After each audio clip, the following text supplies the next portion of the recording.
Legenda Sangkuriang, kisah di balik kabut sejarah.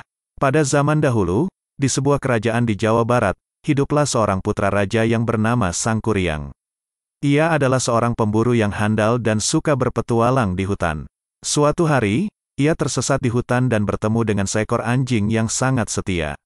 Anjing itu bernama Tumang, dan ternyata ia adalah jelmaan dari Dewa Batara Guru yang sedang bertapa di bumi. Sangkuriang dan Tumang menjadi sahabat karib dan selalu berburu bersama. Pada suatu waktu, mereka menemukan sebuah desa yang indah dan makmur. Di desa itu, mereka bertemu dengan seorang wanita cantik yang bernama Dayang Sumbi. Wanita itu adalah ibu kandung Sangkuriang, tetapi mereka tidak saling mengenal karena sudah terpisah sejak Sangkuriang masih bayi. Dayang Sumbi adalah jelmaan dari Dewi Sri, yang dikutuk oleh Dewa Batara Guru karena telah membunuh Tumang saat ia masih berwujud anjing.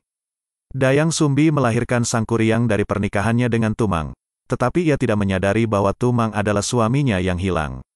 Ia pun menyerahkan Sangkuriang kepada raja untuk dibesarkan di istana.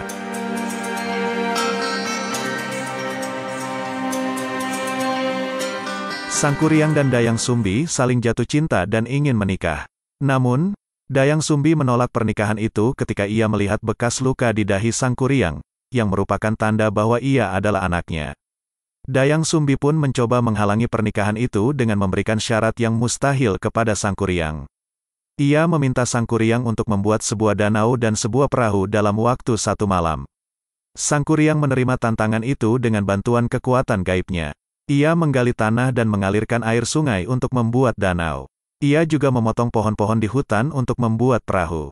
Ketika fajar hampir menyingsing, Sangkuriang hampir selesai dengan pekerjaannya. Dayang Sumbi yang melihat hal itu menjadi panik dan berdoa kepada Dewa Batara Guru agar ia menghentikan Sangkuriang. Dewa Batara Guru pun mengabulkan doanya dengan membuat ayam berkokok lebih awal, sehingga Sangkuriang mengira bahwa ia sudah gagal. Sangkuriang merasa marah dan kecewa. Ia pun menendang perahu yang sudah hampir jadi itu ke arah barat. Perahu itu terbalik dan menjadi sebuah gunung yang berbentuk seperti perahu terbalik. Gunung itu dinamakan Gunung Tangkuban Perahu, yang artinya perahu terbalik. Sangkuriang juga menumpahkan danau yang sudah dibuatnya, sehingga menjadi sebuah lembah yang subur. Lembah itu dinamakan Lembang, yang artinya tumpahan.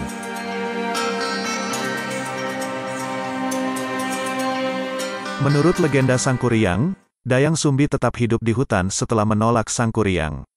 Ia tidak pernah menikah lagi dan selalu menyesali perbuatannya.